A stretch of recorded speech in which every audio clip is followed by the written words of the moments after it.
welcome back to my channel. So today we'll be making a box pleated dress, and the items we'll be needing are the fabric. I'm working with 3 yards of African fabric, a chalk, the tape and a scissors.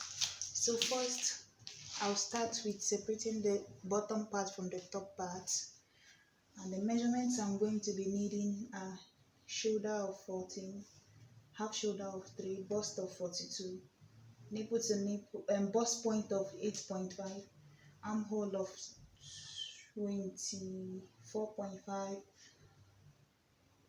shoulder to waist of 17, waist of 36, dress length is 45, sleeve length is 8, sleeve width is 15.5. So let's get started. So guys, I've gone ahead and cut off the parts that, just to make the video short, I went ahead and cut off the part that I'll use for the bottom of the dress, which is the part that will have the box pleat. So as you can see, it's just a long piece of fabric that I'll use for the bottom of the dress. So how I got this measurement is by subtracting the top part of the dress from the full length of the dress. What is left out of that is what I use for the bottom of this dress. So that is the full length of the dress. You subtract the shoulder to waist measurement from it. It's normally 17, some people 16. You subtract it from the full length of the dress, and then what you have left for me is 28. So 28 is the length of this whole piece of cloth that I'll use for the box pleat. So now let's cut the top part of the dress. What I'm working with is bust measurement of 42, and so I'm going to divide 42 by 4. I'm going to divide 42 by 4, and that will be 10.5. So I'm just going to cut the front part of this. It's just what I'm cutting. The top part of this dress will not have any design. It's going to be just a plain top part. So okay, so I'm working with 14. I'm working with 17 for this client. 17 inches is the shoulder to waist measurement. So this is 17, but to this 17 I'll add 1 inch, which is half inch for the top and half inch for the bottom. So I'm going to add 1 inch, making it 18 inches. So now I have 18 inches to work with, but I want to cut off this part of this fabric that has this design, because I wouldn't want it to be in. So I've cut it off now. So let me check it again. I need 18 inches, and 18 inches is somewhere here, right? So I'm going to mark 18 all the way. 18 inches, 18 inches, and down. So after that, I'm now going to check the widest part of the upper part of the body, which is the bust measurement, and it's 42. 42 by 4, like we said, is 10.5. So 10.5, I'm going to add 1 inch to 10.5 for the seam allowance, so that will be 11.5.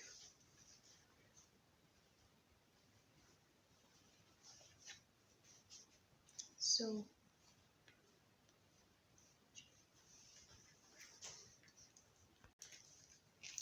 the shoulder measurement I'm working with, because this dress is going to be without sleeve, I'm working with 14.5. So I'm going to make it, I'm going to work with just 14, which will be 7 inches on the dot. That's 14 by 2. So that will be 7. And then I'll come down this way. And then now from the shoulder to this point, I'm working with 10. The armhole is 24.5. But I'm going to work with 10 because it's not going to have sleeve. If I work with 24.5, it will be too big. So I'm just going to work with 10 inches.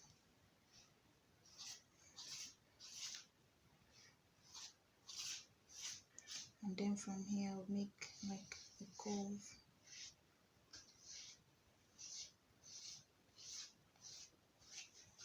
and then from here I'm going to mark 1 inch for the shoulder slant,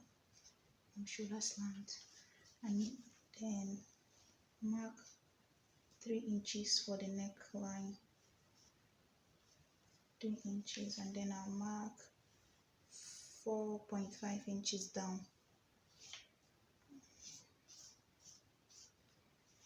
and then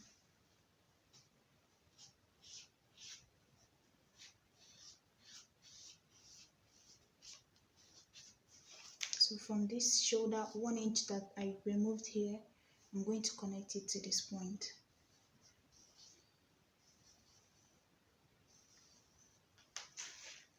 So this, and now I'm working with 10.5 inches, right?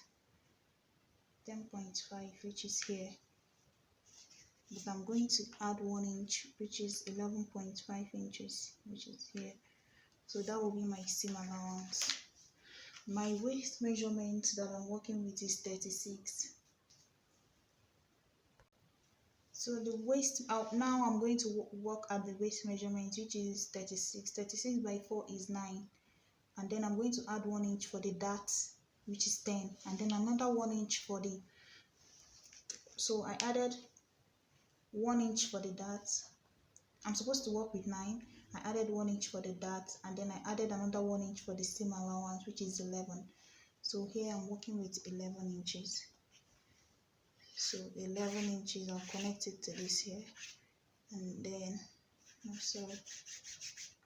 I'm going to connect this here to this one. So this is what I'm working with. So now I'm just going to cut it off.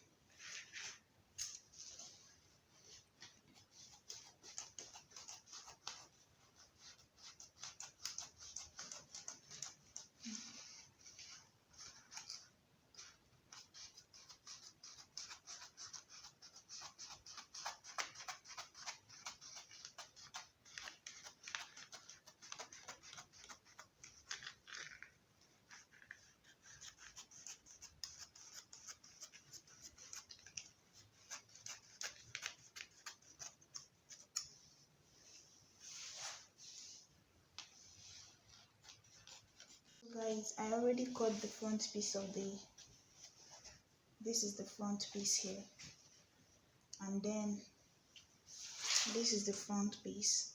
So with the front piece, I'm going to cut the back piece. So I'm just going to fold it back the way it was before, and then with this piece of fabric, I folded it into 2.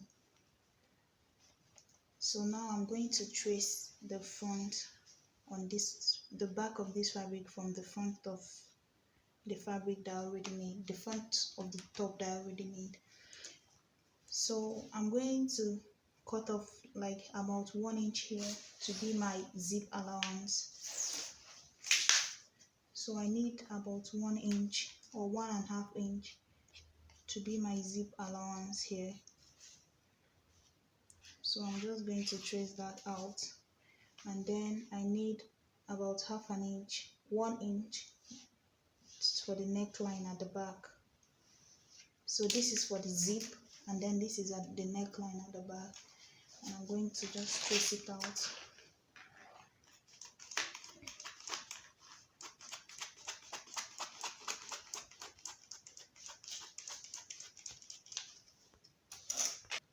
So guys, I've cut off the excess fabric from the side, and this is the back and this is the front.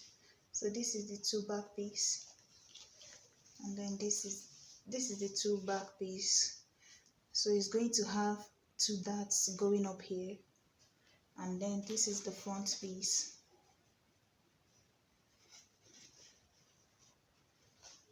Which will also have 2 darts about 5 inches here. It will have a dart 5 inches here. That was the breast point that I measured, which is somewhere. The breast point that I measured was, as you can see, I've marked the line for my dart. So I'm just going to, when I go to sew it, I'll just pinch this off, and then give it a dart here. My breast point was 8.5, and then with that 8.5 I added 1 inch and then divided it by 2, because I divided it by 2 and then added 1 inch because I need the 1 inch so that I could fold it up to this point. So guys, now I'm going to start the box pleat, the bottom part of the dress. So the client wants the box pleat to be bold. So the box pleat I'm making today will be a bold one. So I'll first start with about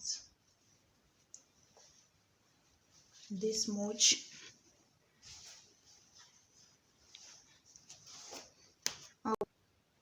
So I'll insert a picture of the type of box pleat I'm making. So this is the first box. I'm just going to eyeball the whole thing because I'm not going to be using measurements. So I'll just look at it and see how much of it, how much space that I have, and then work with it till the end. So the same thing again here.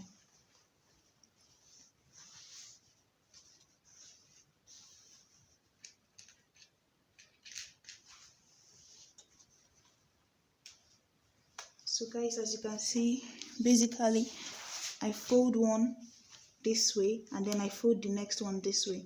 So this is one pleat done. So the next pleat I'm going to fold this way, right? The next pleat will be facing this way, and then the next one will be facing this way. So that's how I'm going to continue making it.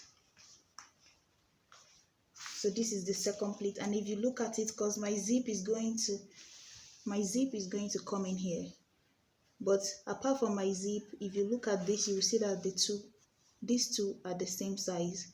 So you just have to eyeball it, or you could use your tape to see how much inches you're working with, and then with that, so mine will be 6 inches. So 6 inches, 6 inches, and 6 inches. That's how you continue making it. So the next pleat I've already folded this way, facing this way. So now my next pleat would be facing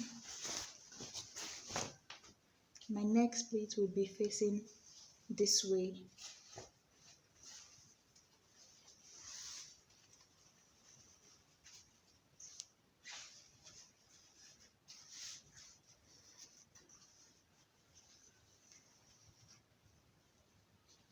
And then I'll pin it down.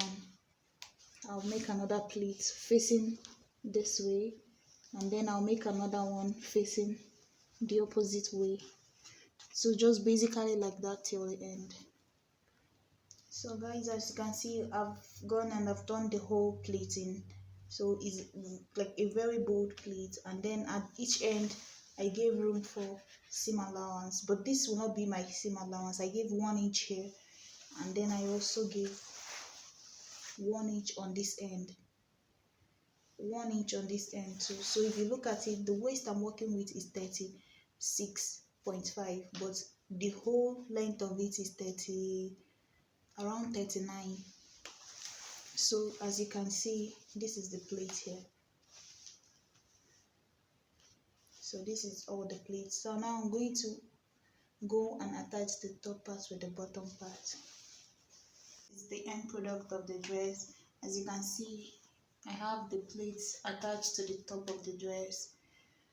Yeah, and I've already added the darts, the zip, and everything is ready. So guys, thank you guys for watching. Please like, share, and subscribe. Bye.